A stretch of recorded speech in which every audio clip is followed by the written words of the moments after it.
vobiscum.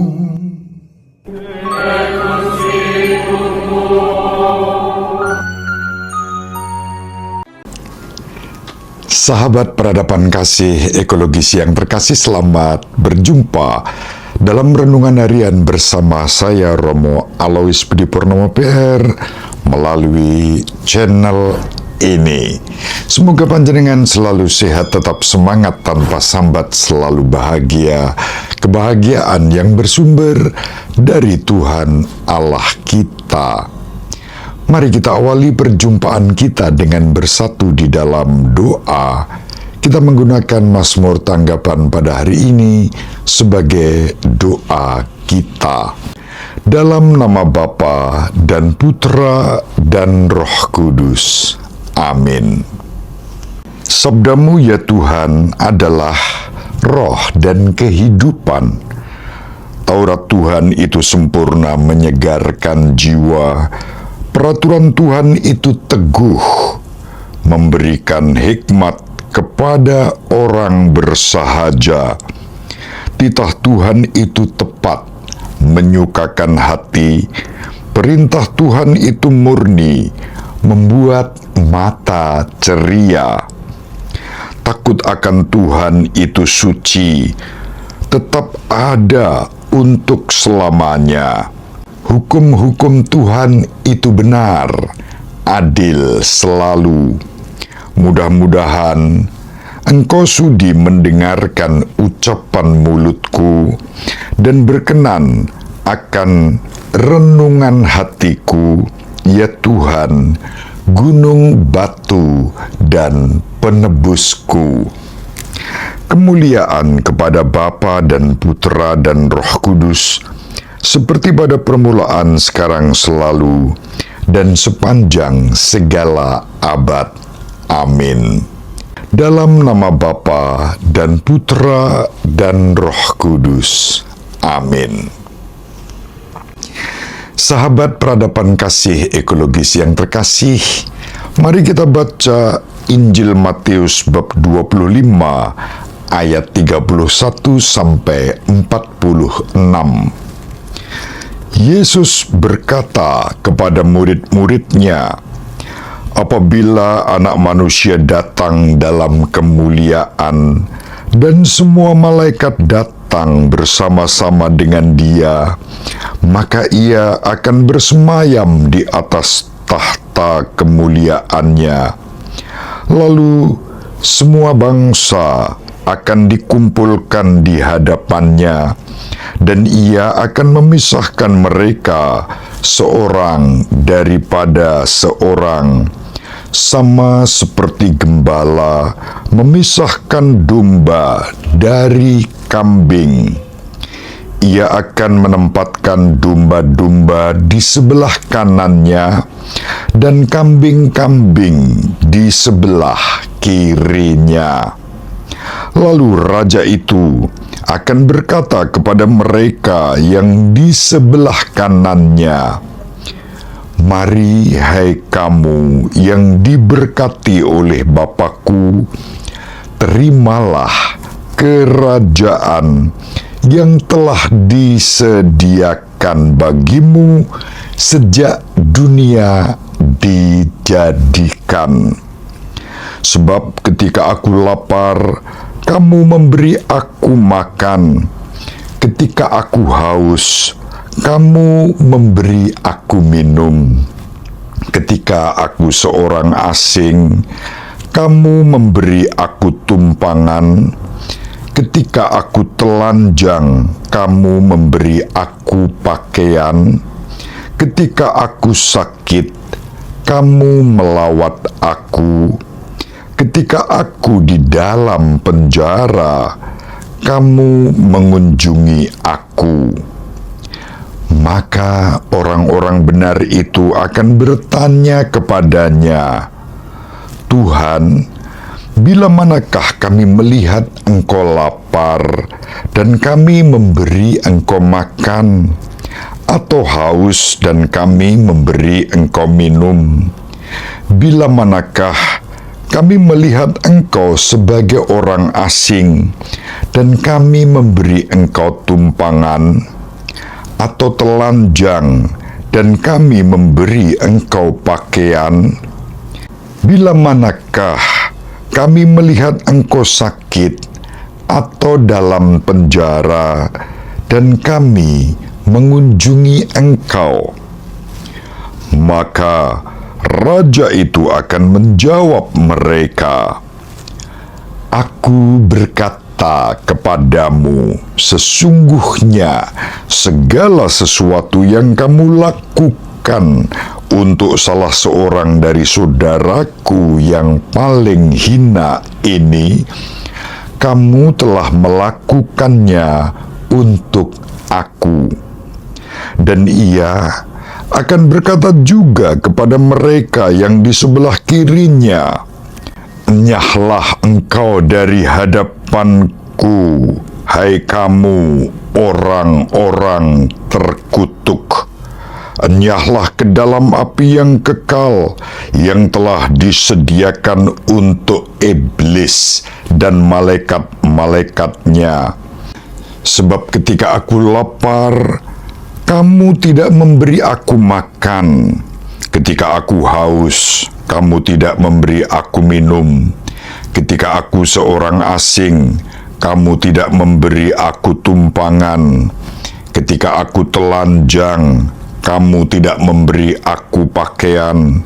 Ketika aku sakit dan dalam penjara, kamu tidak melawat aku.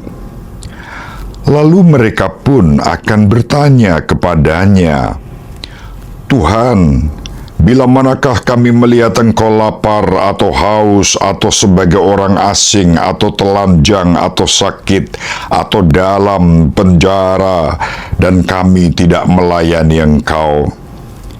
Maka ia akan menjawab mereka, Aku berkata kepadamu, sesungguhnya segala sesuatu yang tidak kamu lakukan untuk salah seorang dari saudaraku yang paling hina ini, kamu tidak melakukannya juga untuk aku.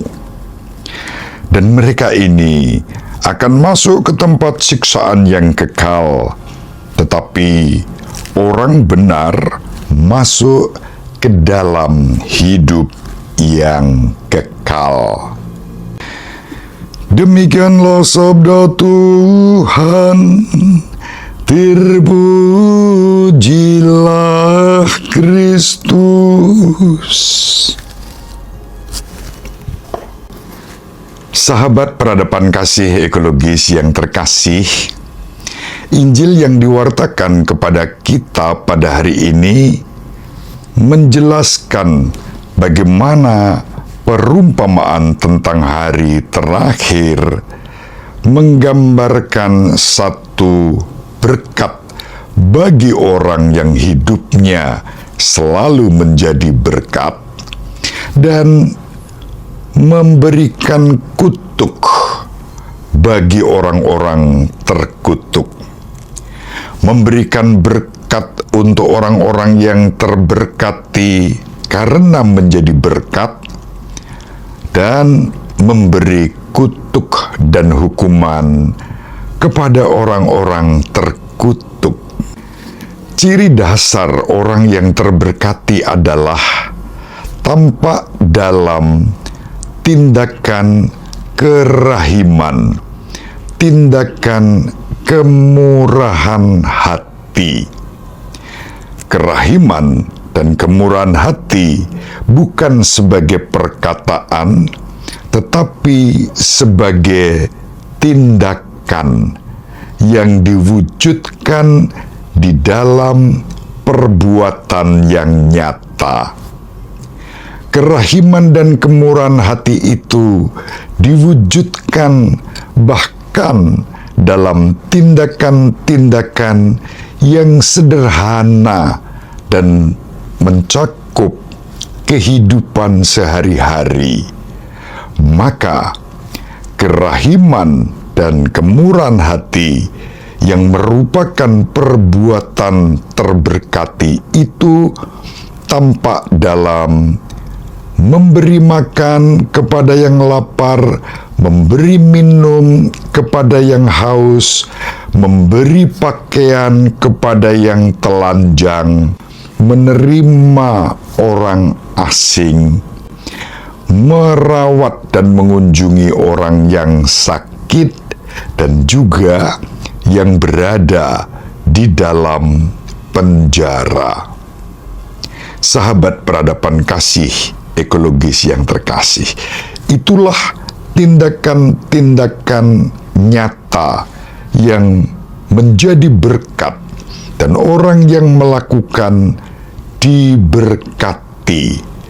Bahkan Tuhan kita Yesus Kristus menyatakan kepada orang-orang yang berbuat kemurahan hati, memberi makan, memberi minum, memberi pakaian, menerima orang asing, mengunjungi yang sakit, mengunjungi yang di penjara, mereka diberkati dan boleh masuk ke dalam kehidupan kekal, kebahagiaan surgawi.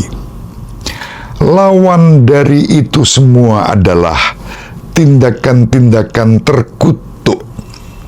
Tindakan terkutuk itu dilakukan oleh orang-orang yang tidak punya kepedulian kepada orang lain yang menderita, tidak memberi makan, tidak memberi minum, tidak memberi pakaian, tidak menerima orang asing, tidak mengunjungi orang sakit, tidak mengunjungi orang yang di penjara.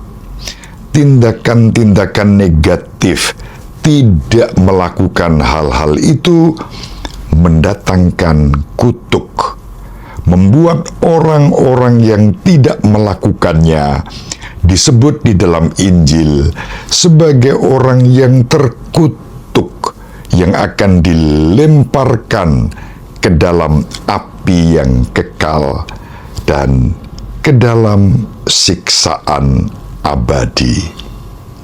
Sahabat peradaban kasih ekologis yang terkasih, mengapa tindakan-tindakan kemurahan hati yang sederhana itu, memberi makan yang lapar, memberi minum yang haus, memberi pakaian, menerima orang asing, merawat orang sakit, mengunjungi yang di penjara, menjadi tindakan yang terberkati, karena bahkan ketika tindakan itu dilakukan untuk saudari-saudara kita yang paling hina, itu kita lakukan untuk Tuhan. Luar biasa dahsyat.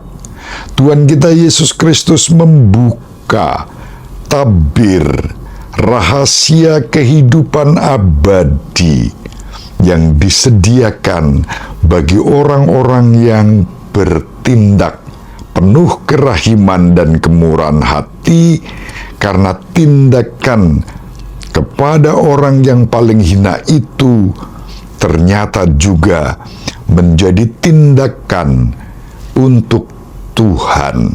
Tuhan kita Yesus Kristus menyamakan dirinya dengan mereka yang paling hina, sehingga segala sesuatu yang kita lakukan untuk mereka yang paling hina, tindakan-tindakan positif, tindakan-tindakan penuh kerahiman dan kemurahan hati, semua itu tertuju untuk Tuhan. Selamat berlomba-lomba melakukan tindakan kebaikan dan kerahiman dalam kemurahan hati. Ibu Maria dan Bapak Yusuf selalu mendoakan kita, semoga panjenengan semua sahabat peradaban kasih ekologis yang terkasih, bersama seluruh anggota keluarga dimanapun berada, dibimbing, dilindungi dan diberkati oleh Allah yang Maha Kuasa, Bapa dan Putera dan Roh Kudus. Amin. Terima kasih, salam sehat, tetap semangat tanpa sambat, selalu bahagia. Kebahagiaan yang bersumber dari Tuhan Allah kita. Salve, shalom, salam sejahtera, berkah dalam.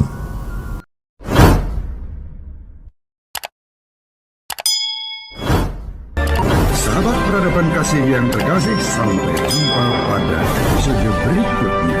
Terima kasih atas kebersamaan kita. Salam peradaban kasih ekologis. Berkah dalam.